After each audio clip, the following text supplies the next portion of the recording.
Ready or not, here we come, world. I'm very excited about today's session. We're going to talk about being you and thriving at work and just making sure that the real us doesn't get, neglected. So I'm glad I've got two great experts on tap here today that's going to help us with this topic. It's a very important topic. And so we want to ask you, as you have your questions, your comments, feel free and pipe in with your thoughts. This is going to be a very active discussion. We want to have everybody involved with this discussion. So get your keyboards ready. I mean, you can listen in if you want, but we would like you to kind of let us know you're here. Even if you want to say hi, let us know where you're coming in from, what city, what state, what country. But this is a safe space for us to talk and share. We've already got folks coming in. Wow, Sarika Rashmi Panda. She's an early bird gets the worm. She's here. Thank you. She says, good topic. Michael Castellanos coming in. She says, namaste from Florida. Namaste. Very good. All right, so let me go ahead and introduce my two guests. I'm very excited about my two guests today. I have at the top here, I have Dr. Julie Olsen. And then at the bottom, I have Dr. Oh, almost doctor in my mind, Jesyka Simpson. So welcome to the show. First of all, Julie. Hey, I'm so excited to be here, Rollis. I've seen a few of your other podcasts, and I'm excited. This topic today is so valuable for everyone. And I'm glad to share some information and learn more from Jesyka as well. Awesome. And Jesyka, welcome.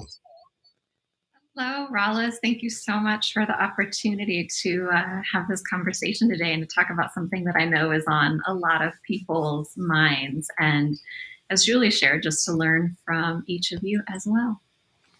Absolutely. Yeah. And, so today it's a little bit more cool to be yourself than it was, 10, 15 years ago, but we still got a lot of work to do. Especially as we move up into the higher level management in companies. And so that's why when I heard about your program, Jesyka, and what you're doing, I thought it's incredibly useful and it would be a big part of this discussion. And then with you, Julie, with your research you've done on the personality profile side, I'm really interested in us kind of unpacking that as well. So I want to make sure we cover that, but at the same time, I want this to be a natural conversation. So anything you want to add, if you want to just kind of naturally piggyback on something that someone else said, feel free and speak up and do it. And those in the comments, feel free and pipe in with your questions and comments too. By the way, I want to ask you guys, first of all, since you're the first time on my show, I want to ask y'all this question. And those who are in the comments, I want you to answer this question too. What 3 words would you use to describe yourself? Now, you can think of it as a keyword or a hashtag or just a word. So let's start off with you. Jesyka, what 3 words would you use to describe yourself? I would say disruptive in the best way, compassionate, and my hashtag would be only not alone. So we can be the only, but we are not alone. Like that. I don't know. I'm not going to know this. So how about you, Julie? I have to go after that. That was good. I think giving. I'm very giving, innovative, and deliver results. And so I think those would be the 3. The hashtag would be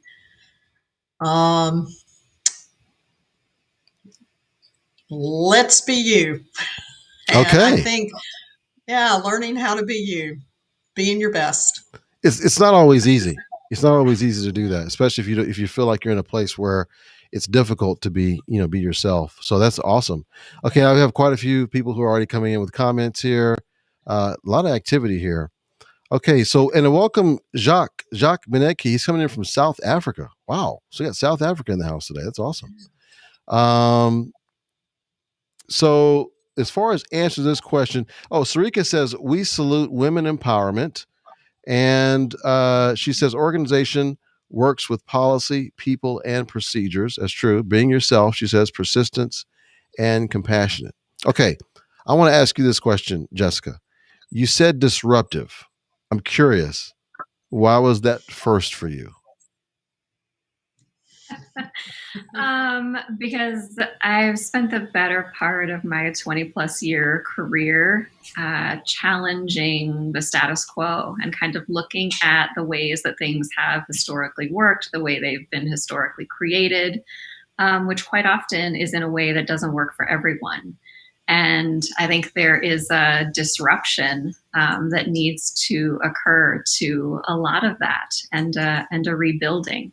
And I think that can be done compassionately. But I'm all about just disrupting things that don't work for everyone. Okay, I appreciate that. And then, so Julie, you mentioned giving first. Why was that first out of the three?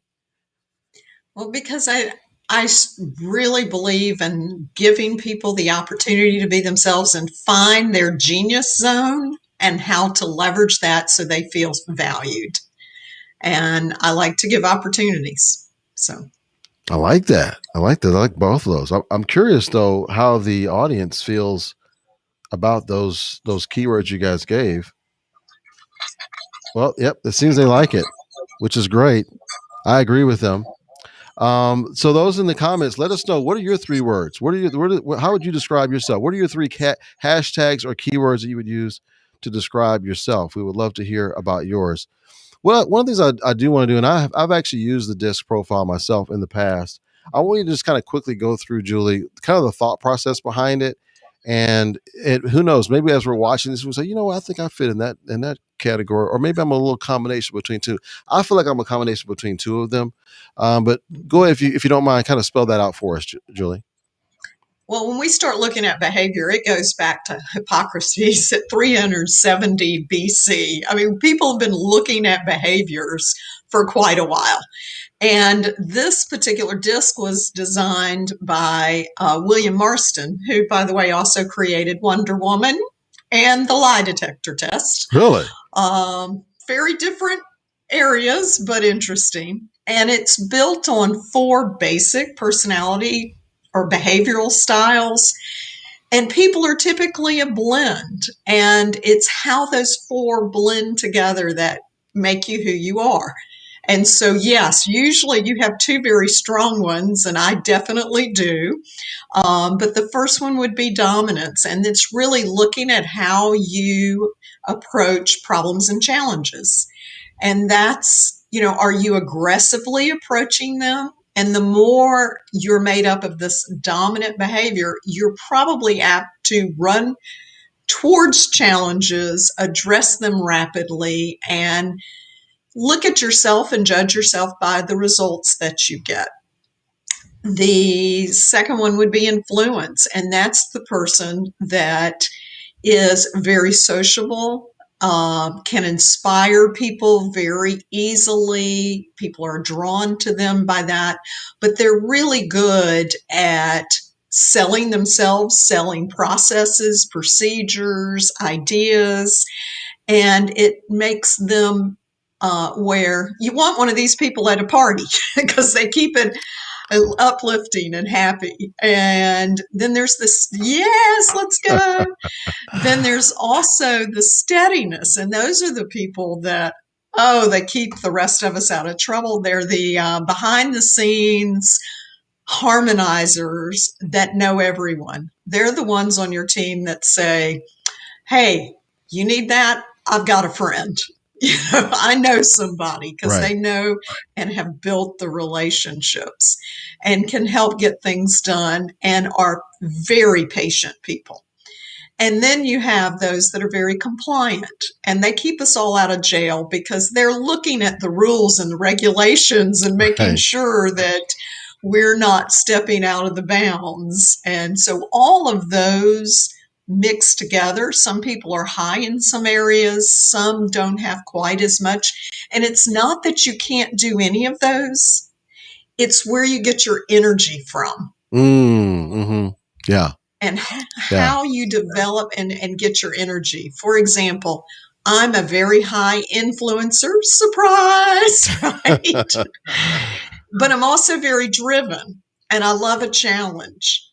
Well, I was asked to run a psychiatric service line I knew nothing about it, but it didn't stop me because, that influencer, I'm positive, the challenge, I can meet a challenge, let's go do it. But it required a lot of analytics to figure out what needed to be changed, what were the numbers, what were the operations. And I can do that. I mean, I have an MBA, I have a doctor, I can do that. It's not where I get a lot of my inspiration. So I did it because of the challenge in front of me. But if you put me in a finance position where that's what I did all day long, day in and day out, you might think I'm a behavioral issue because I wouldn't feel as valued and I wouldn't bring my best to work. So it's really about understanding yourself and bringing and leveraging those talents or your genius zone at work. Yeah. I like the point you made about how you can have all those different characteristics, but there's one that you get your energy from, because I can do some S&C. In fact, for part of the jobs I've had to do some of that, right? Being compliant. And in my personal life, I'm very compliant. But I don't like to live there in all aspects. I draw more energy when it comes to the I and the D for me. How do you feel, Jesyka? How does that land on you? What's your thinking about DISC and this? Do you believe in profiles? I mean, I want to get your take on this. Yeah, I think behavioral profiles with DISC in particular, especially when the behaviors are combined with the DISC motivators, it's a really powerful tool for self-insight, self-reflection. And as Julie, I'm sure we'll talk about learning how to adapt to others. And I think it can be great in teams because it helps you understand, that the things that person is doing that you think are just to frustrate you, that actually, wasn't their intention. They just have a preference for a certain style of behavior that's different than, or, not as complementary to yours. So I think it's a fantastic tool. Awesome. We have lots and lots of comments coming in. Oh my goodness. I've missed quite a few here. Okay. So I read about the salute women. I read about the procedures. All right. Where I left off here was apparently when, I'm scrolling through. Sorry. Here we go. Okay. So everyone participation, she says, share your experiences. Thank you, Sarika. Michelle Monroe, she says, I'd like to say I have heart and use the acronym HRT, honesty, respect, and trust. Oh, I like that. That's good. Yeah. Before I move on, you guys want to say something about that? Honesty, respect, trust. I love that. I worked with an organization. We looked at creating the values that we wanted to see as an organization, and trust and respect were two that everyone felt strong about, and I think made the biggest difference as we looked at a cultural change. So I love that. Very nice. Awesome. And then after that, you see, problems trigger our challenging natures, what Sarika says. So take it as a best opportunity to learn. Interesting. And then thank you for that, Sarika. And then she says, accept everyone as a leader, allow minds to react, give freedom to come forward, never set back. Okay. And she talks about attitude is needed to remain sustainable. Challenging minds really don't stop. They participate. Oh, interesting. Okay, Jesyka, I want to ask you this. Whenever we are frustrated at work because we can't let our real selves out, what are some things that if we feel constrained in a certain culture, what are some things that we should be doing or thinking about outside of work to help us cope in that situation? So a couple of things come to mind. One is just how is staying connected to your own needs. So paying attention to the cues from your heart, mind, and body. I call them whispers of wisdom. The signs, the internal signs that something might need attention, because lots of us, deal with things at work or in the world that are frustrating, that aren't ideal, and it's fine. We can manage that. But I think what happens a lot of times is we get disconnected from our own needs, from our own, internal whispers of wisdom. And a lot of times there are cues that are kind of pointing us in the direction of something that needs attention. So that's kind of my first tip, is to have some type of grounding or mindfulness practice that helps you stay connected to what's going on in your heart, mind, and body. And secondarily, I think we need community outside of work. We need that safe space where we can be seen and heard, valued and validated for exactly who we are and all that we're capable of.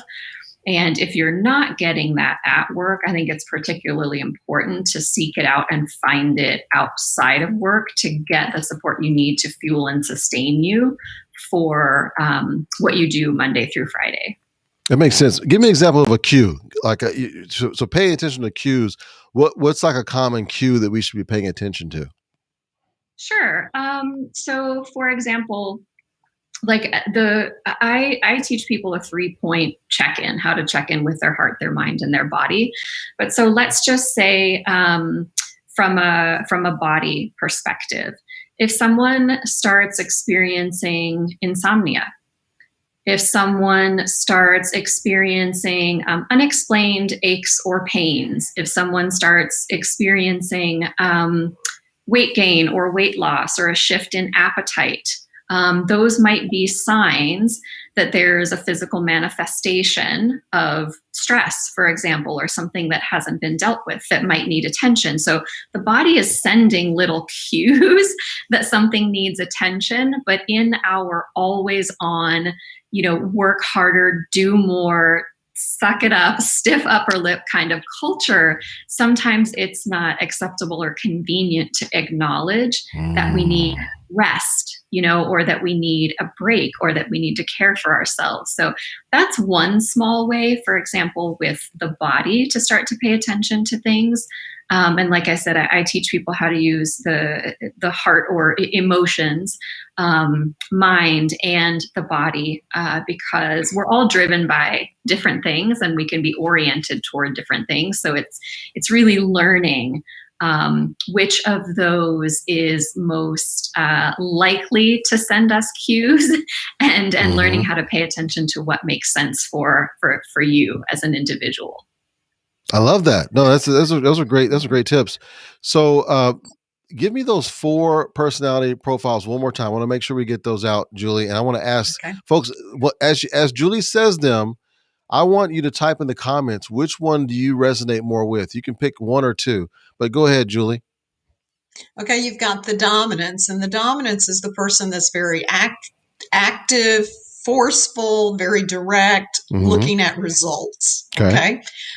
Then you've got the influence, and those are the ones that are a little more expressive and talkative and emotional and more impulsive. Both those personality styles can change pretty quickly. And then you've got the steady person who is more agreeable and cooperative, friendly, builds relationships, but is a little slower to change because their pace is a little slower. The first 2, the dominance and the influences, are fast movers, okay? The compliant people are very attentive to detail, to analysis, and they want to get things right. They have a high need for things to be right, so they're very detail-oriented, which makes them a little slower pace because they're analyzing all of the elements. Yes. Okay. So folks in the comments, I want you to do that for me. Type in the comments, which one do you resonate more with? You might be able to tell right now. I think I'm a little bit of an I myself. Just a little bit. I'll definitely live quite a bit in the D, but I'm probably more so in the I.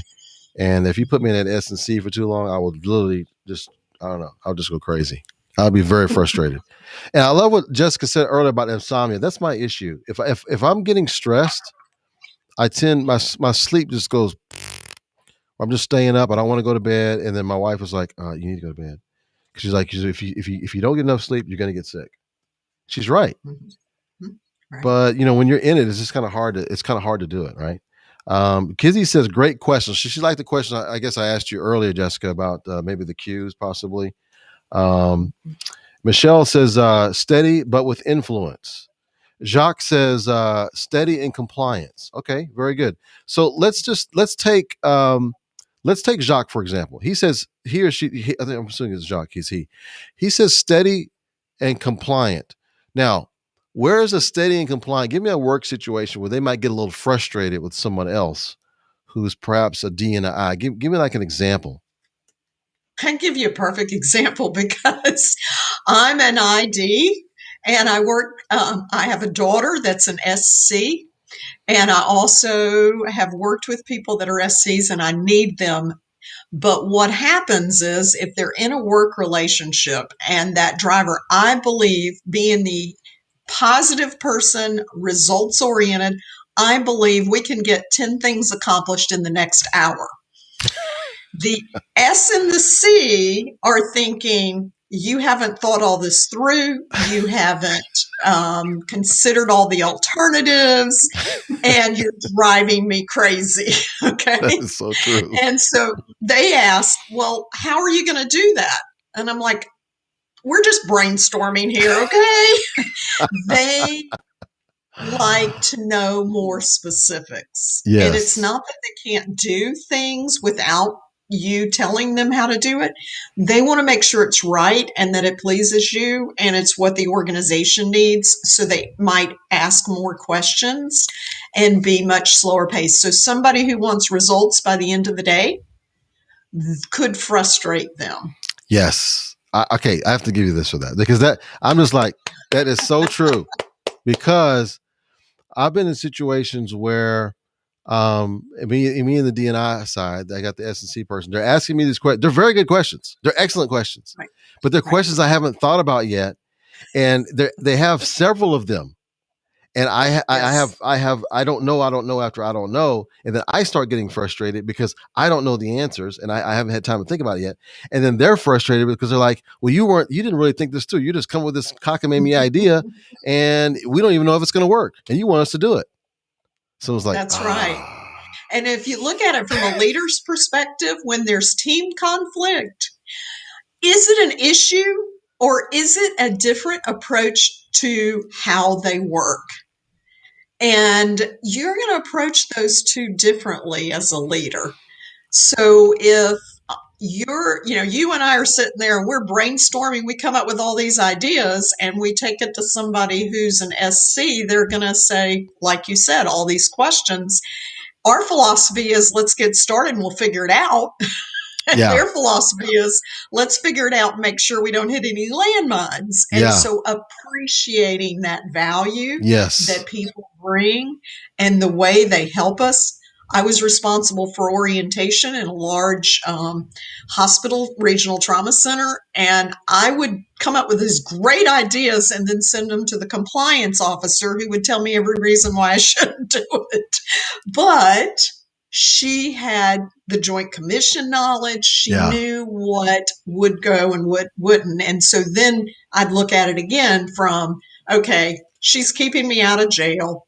How can I adapt using her feedback? Yes. Yeah. I mean, once we kind of appreciate where each other is coming from and appreciate that they have a skill set that I don't have, then it works so much better than me just getting frustrated or them just getting frustrated. And we got this other one here, steady, but with influence. That's an interesting one. Steady, but with influence. Any situations we can think of that we could perhaps use steady with influence? What do you think, Jesyka? If we're mixing those, if we're taking someone who's steady with influence, perhaps with someone who's dominant. Give me an example if you don't mind. What do you think? So somebody who's high S and also high I. Yes. So what I know about those two styles is that both are very relationship oriented, very interested in connection, in how others think, in how others feel. So for me, if I was in a situation where, let's say, there's an organizational transformation happening and there's going to be a lot of change, and I need someone to go out into the organization and build relationships and understand how people are feeling and how they're doing and earn their trust and help bring them along, I think somebody with that combination of styles would be who I would want to tap into. Anything where there's a strong need for relationship to be prioritized. That's the first thing that comes to mind. And where pace and organization aren't necessarily the top priority, because sometimes with that high I personality or behavioral preference, sometimes what gets sacrificed is organization and attention to detail. So if pace wasn't a really high priority and organization and detail weren't a high priority, but we really just needed someone to build connection and deep relationship, I would put that person there all day long. Mm-hmm. So what were your additional thoughts on that, Julie? Oh, absolutely. These are the people that can inspire. I mean, they know people in the organization and they can inspire them, especially during change. If they have the time, like Jesyka was saying, the pace, they can build strong alliances that can help you in your organization. Absolutely. Okay, so I have a question because I know that you've probably both of you. I know for sure, Jesyka, and I'm not for sure for you, Julie, but I believe you've worked in both smaller and larger organizations, some larger than others. Do you feel that the pace usually is a faster or slower whenever they have a project? Do they usually have more time when it's smaller, or less time, or sort of the same way when it's larger, or are they about the same? Is it? I'm just curious on that. What have you seen happen more often than not? Because I noticed you mentioned it more than once, Jesyka. You said about pace. What have you seen in the smaller ones versus the larger organizations? In my experience, so I mean, as you know, Rollis, I spent half of my career in private equity-backed, high-growth companies that I would consider fairly small, under a couple thousand employees. Right. And then the other half of my career in really, really big companies like Apple and Panera, where we had 120, 130,000 employees. What I've seen at those two opposite ends of scale is that you move a lot quicker in the smaller organization. You're a lot more agile. There are a lot fewer moving pieces and parts. And often people in leadership roles have a much broader scope. So it's just easier to get things done when we're wearing multiple hats and there's a smaller number of people, a smaller number of layers. Whereas in an organization that's at a massive scale, one, there's so much more at stake if you make a mistake. So piloting and testing and proof of concept and proof of operations is a lot more important at scale than it is in a smaller company, because there's more at risk. But there's also just more people, more layers, more departments, more functional areas that have to get involved. And so even though we're working really hard and we're moving at a fast pace, to get something like change through an organization at scale just takes a lot longer. Makes sense. Do you have any thoughts you want to add on that, Julie? I think that the profit model also plays a role. So if you're a smaller family-owned organization, maybe 200 employees, you can turn on a dime. If you're a 200-employee nonprofit, you've got to get the board on board. You've got to, look at the community needs. So it doesn't play as much of a role as size, but I think there is something to consider when you look at that. Yeah, it makes a lot of sense. Okay, I want to ask you guys a question, and then I want those in the audience to answer the same question. So, who wants to take my question first?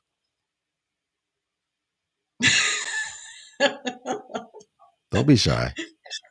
I'll play. Okay, Jesyka. All right, great. I know your questions are hard.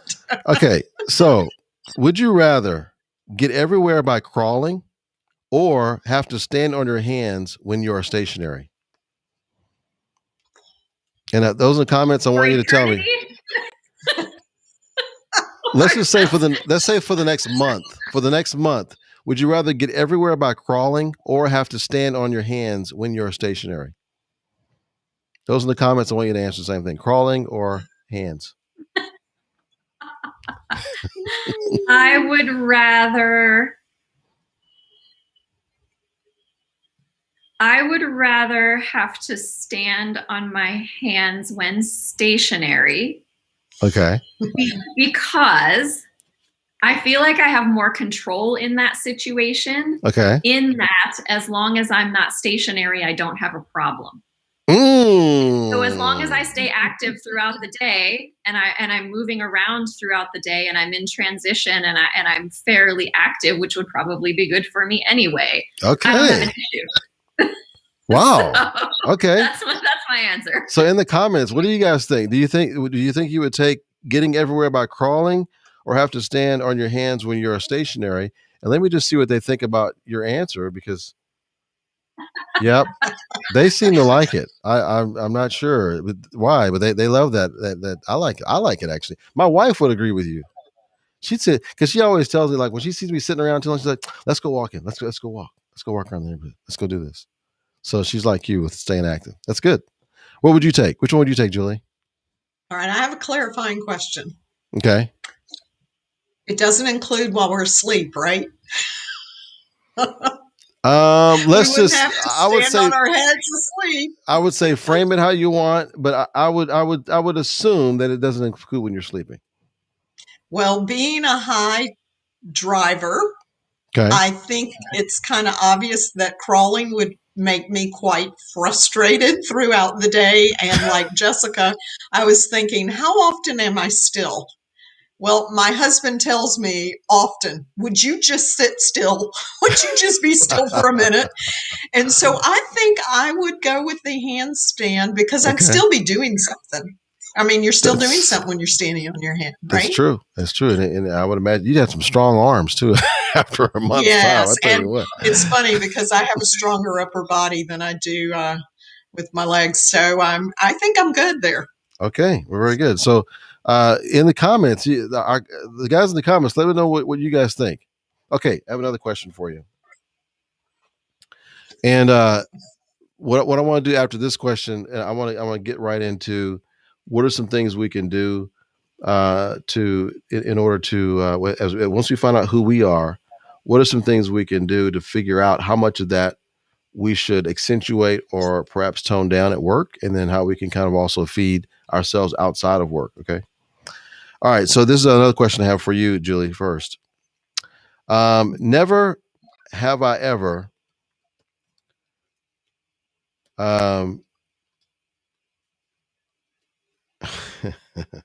never have I ever played freeze tag. Okay, now don't answer just yet. So never have I ever played freeze tag. Now, those in the comments, I want you to guess whether you think that that Julie has ever played freeze tag. Now, Jesyka, what do you think? Do you think Julie has played freeze tag before? I'm going to say yes. Okay. And I'm going to say yes, that she has, because I'm going to guess that all three of us are from a generation before our childhoods were filled with technology. We were outdoors on the playground playing with kids, making up our own games because we didn't have technology to entertain us. So I'm going to guess like no one of Gen X or beyond escaped childhood without playing freeze tag or dodgeball or something along those lines. So that's my guess. I think that's pretty smart, and so I'm assuming you have, Jesyka. Absolutely. Yeah, I have too, for sure. Kickball, dodgeball, freeze tag, tetherball, all the things we did before we had exactly technology to entertain us. So Michelle Monroe, she says absolutely she has. And hi, BB. BB says hello. She's always enjoy your show so much. I always enjoy when you come in and say hi, BB. Thank you. So we're in suspense. Julie, have you or have you never played freeze tag? I have played freeze tag a lot, and I will tell you there is one memorable experience when I was young. Tell us about it. And I was playing freeze tag in the front yard with a lot of kids, and I was tagged, so you have to stand still. Right. And I looked in the tree, and there's a copperhead. And I went, game over. Game over. It was about a foot from me. I was not going to stay there. Yeah, I would, trust me, I would break that game quick myself. I would not No. stick it out for that. No. Would you stick around for that, Jesyka? Would you hang in there? No, you just remind me of another childhood game. Red light, green light. Oh, yes. Copperhead means green light. That's it. Green light. Exactly. Exactly. Okay. So once we identify, what we are, let's say if I identify I'm a high I and D, what are some adjustments I may want to make at work? And then after that, I want Jesyka to speak to what can I do to continue to feed that outside of work so that part of me doesn't get lost. So give me an example, Julie. What would you say to that? I think it's important that you recognize how to leverage it and that the opportunities you have to really make a difference in the organization based on your style, but at the same time, understanding the perceptions that come along with it. And so, like the drivers and the influencers are outgoing. The steady and compliance people are more introvert. The drivers and the compliance people are more task oriented. The steady and the influence are more people oriented. So when you start looking at that, it helps you understand. I'm writing a book right now, and I interviewed somebody who said, one of the first things I learned was it is much easier for me to adapt my style to others to be able to get a mutual agreeable outcome than it is to try to force my style on others. And so I think it's understanding not only the value you bring, but the value and respecting the values that others bring and how you can adapt based on their styles and their preferred communication. I like that. Makes sense. Okay, so Jesyka, so if we know we're a certain area, whether it's high I or high S or C or whatever, D, what can we do to perhaps help feed that part of us outside of work to help offset what we may need to pull back at work a little bit?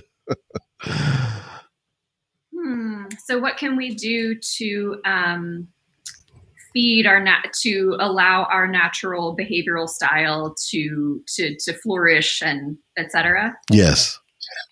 So in my experience, what I remember, and Julie, please feel free to chime in here and even correct if you need to. But typically, my understanding is each of the styles has a preference toward a certain type of a way of releasing stress and activities that they think are fun. So outside of work, it might be that someone who is high D enjoys being really physically active. They want to go hike, they want to bike, they want to go to a kickboxing class, right? And that's enjoyable for them. That physical intensity is enjoyable, or doing something competitive is enjoyable. It's fun. It might be a great outlet. For someone who is a high I, no surprise, it's social activity, social engagement, getting together with friends and family and being around a group of people might be how they feed that style. For someone who is high S, which is my style, by the way, it might be, taking a bubble bath and reading a book. Or having a couple hours of uninterrupted time in the backyard to listen to the birds and, soak up the sun. It's something to kind of decompress and calm and just go at a comfy pace. And then for, actually, I have a dear friend who's a really high C who loves puzzles. Really enjoys puzzles, and also does a lot of really detailed adult coloring books, really intricate designs, and has a 180 color pencil set with why do you need 17 greens, in your pencil set? So I think, each style, from my experience, has an inclination toward certain types of activities that outside of work can refuel and sustain them for whatever they're up to during the week. I like that. That makes a lot of sense. Did you have any corrections to that? I don't think you probably do, because Julie was shaking her head yes the whole time.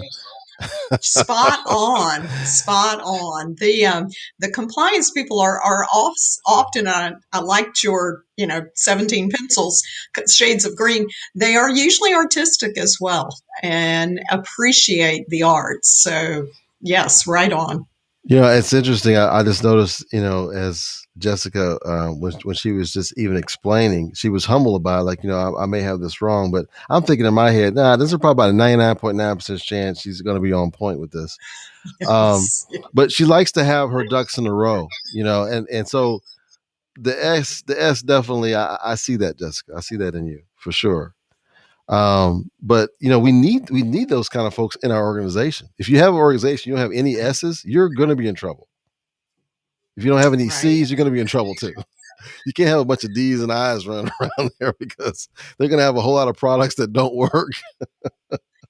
I had somebody I worked with, and she was a high S, and I told her right off the bat, I said, "You're going to be my right hand. When I go into meetings and I'm like over the top and have pushed everybody to the edge because I think we can do the next 15 things in like 2 hours, you need to correct me and you have permission." And she would come after a meeting and say, "Okay, I think you ticked off half the room.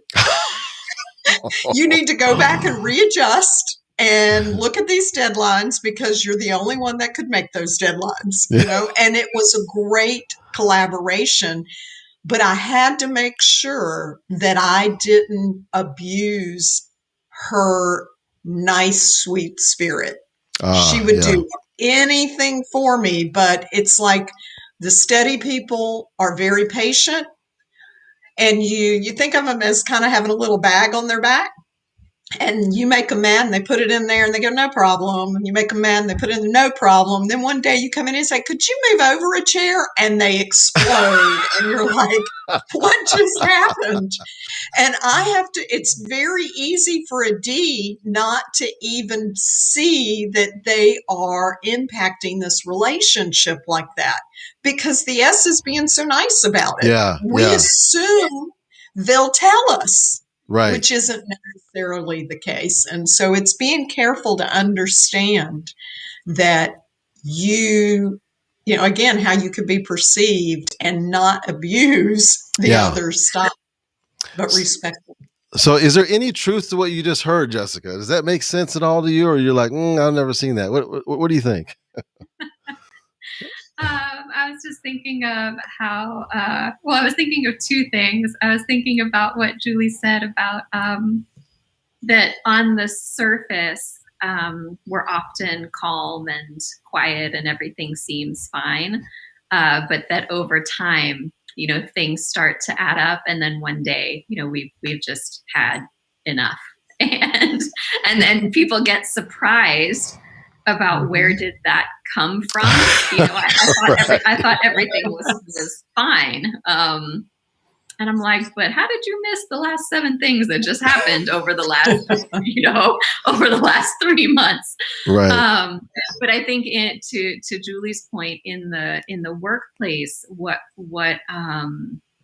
the S style in particular, which is really the one I can speak to the best, what they bring to the table is the same as what Julie was saying about her partner. If you need to have a pulse check on how the organization is doing, how people are feeling, how do you think people are going to react to that? Because a faster paced style is or a D style, which is often who we have in my experience. I think every single CEO I've ever worked with was a high D. And then I was in the people and culture role as a high S. He may have been kind of oblivious to the impact of a decision or the impact of a pace.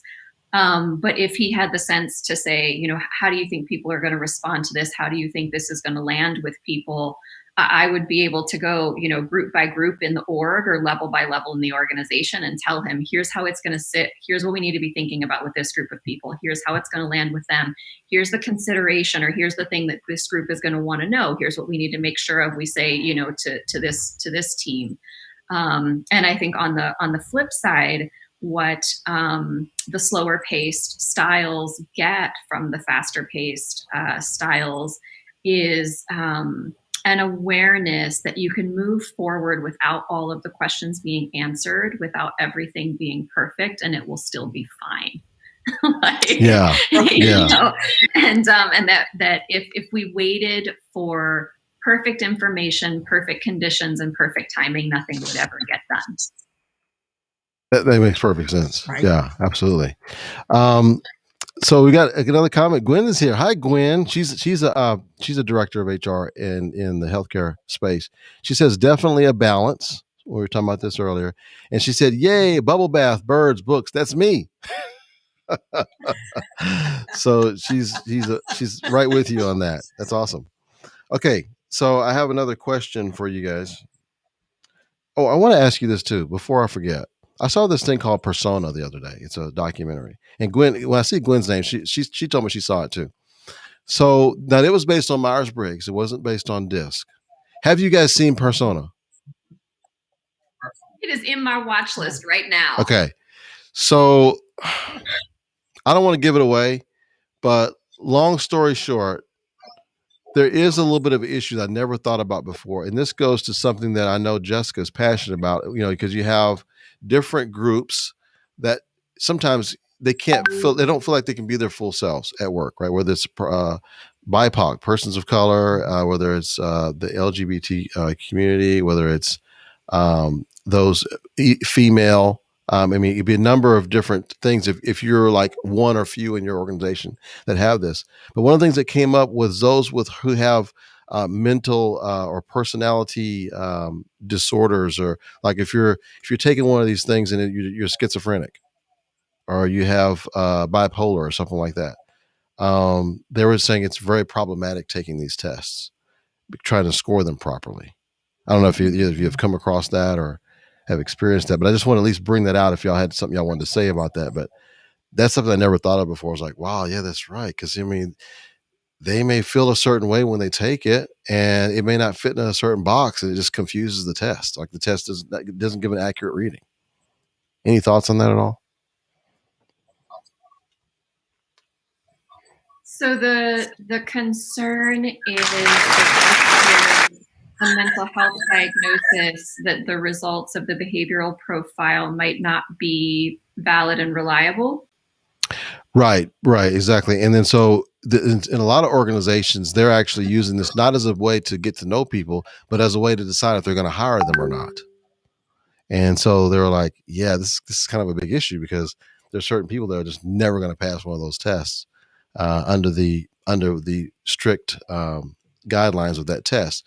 They may have to score a certain thing or whatever to get the job, and they may have certain personality. I don't know if you call them disorders or issues where they're just never going to pass that test. So therefore, they don't get a job at that organization. It's hard for me to have a perspective on that because I'm not sure what types of assessments we're talking about. Right. Okay. Usually something like a behavioral profile, typically Myers-Briggs and DISC wouldn't be used in the pre-employment assessment process. Okay, good. So there's a little bit of and maybe this is why I need to watch that documentary that's in my watch list. But there's and maybe it's just me being asked. Right now, I have more questions. I like this. I need you can see an opinion. You can see the wheels turning. So I'm gonna let that sit. I got questions. Something's not making sense for me just yet. I'm gonna let that sit with you, Gwen. If you're still watching, let us know what you think about that. I'm curious what she says because she's seen the documentary. So we're gonna move on from that. Okay. All right. So I have this other question for you. If you were told that you could watch only one television show a week for the next 12 months, which show would you choose to watch?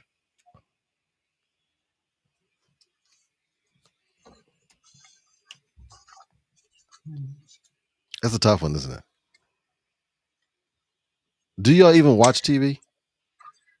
Julie, do you watch TV? I don't watch TV very much. The only thing I can think of is I watch Shark Tank sometimes for the business perspective to Oh see the yeah, questions they're asking, and yeah, I might watch that one, but I don't watch a lot of TV, so that's a tough one for me. yeah. What about you, That's Jessica? okay. I'm curious. So I have two opposite extremes when it comes to TV watching, which I too don't do a lot of. But I'll either go with something like a really dark psychological thriller drama crime, something, or like just light-hearted entertainment. So for me, if I had to watch one thing for the rest, it would be the Great British Baking Show.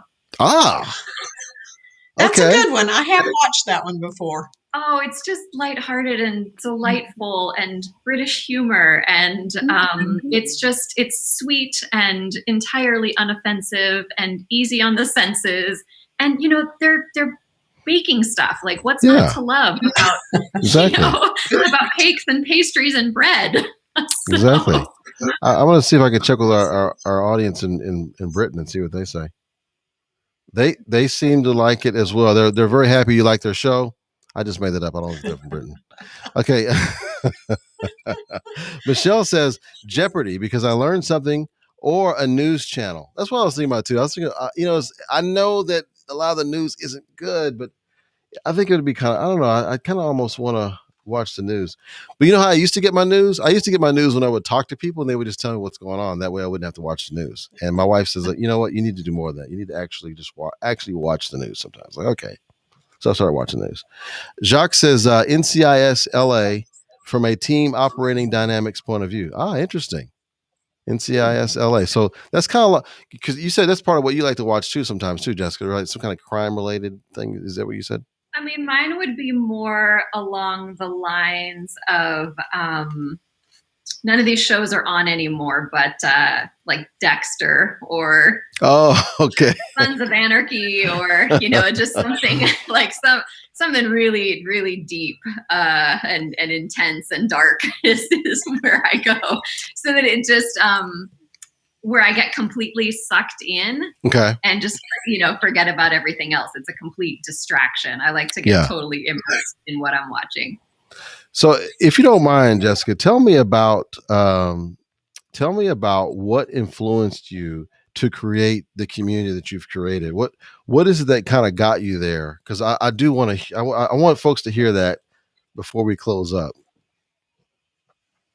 Yeah, thanks for that question. The work that I do now with 10K Collective, which was inspired by Rollis knows this. It was inspired by an Oprah adapted Maya Angelou quote that says, "I come as one, I stand as 10,000."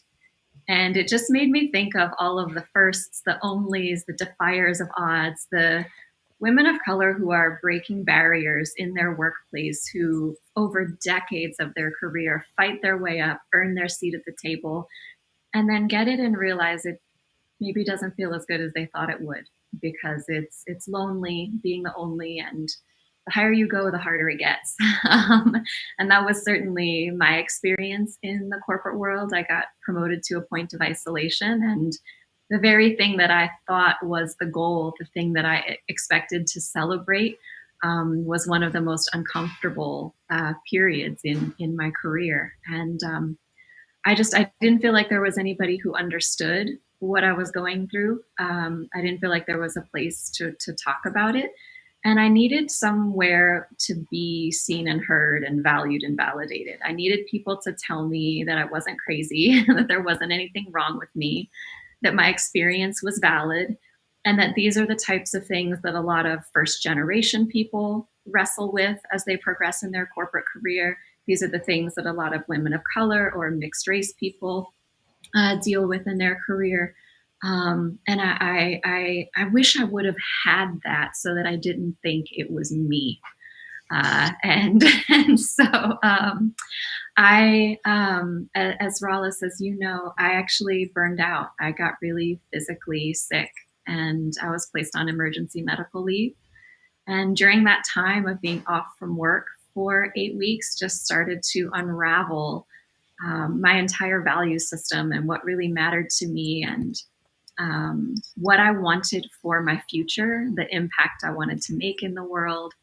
And I just realized, even though in my workplace, I might be an only, I know there are 10,000 others out there, and we need to find each other.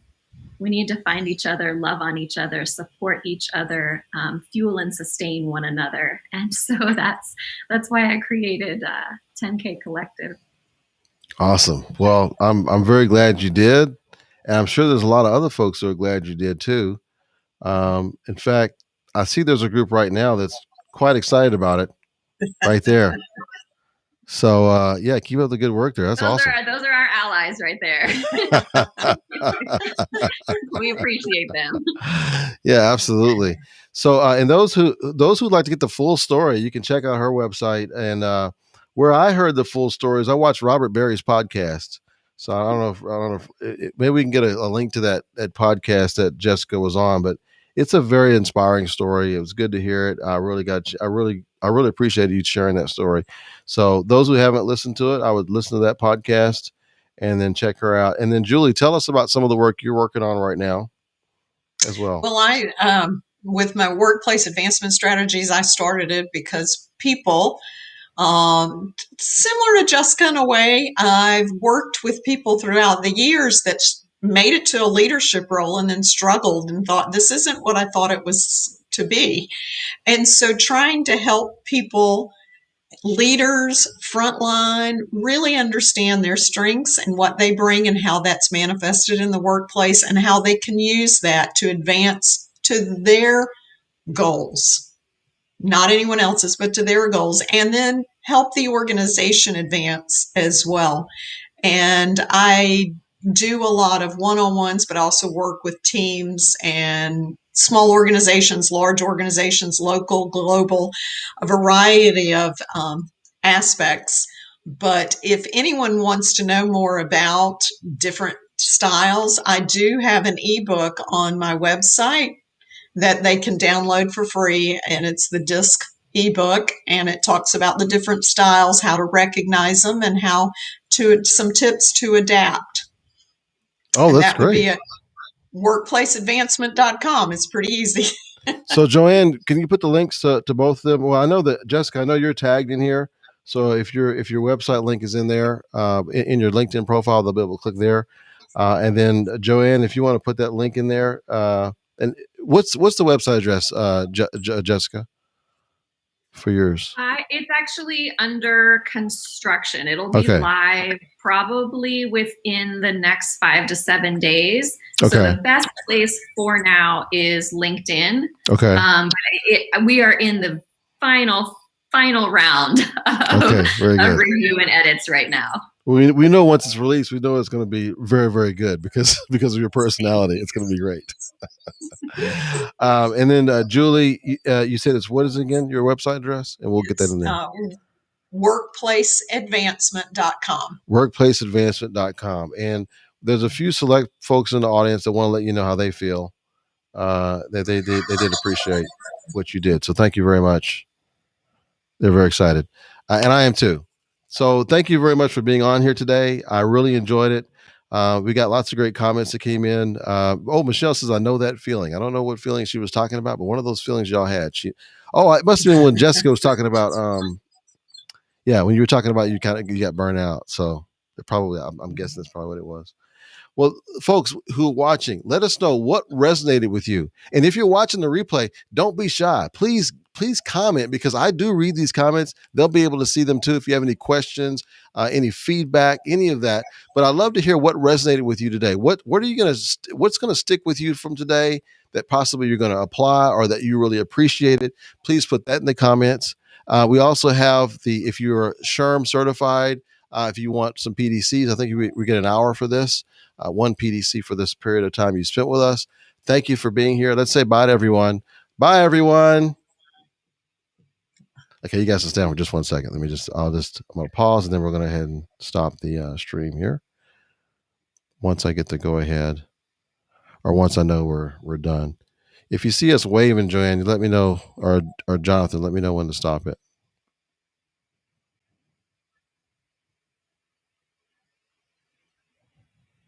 You're good. Okay, perfect.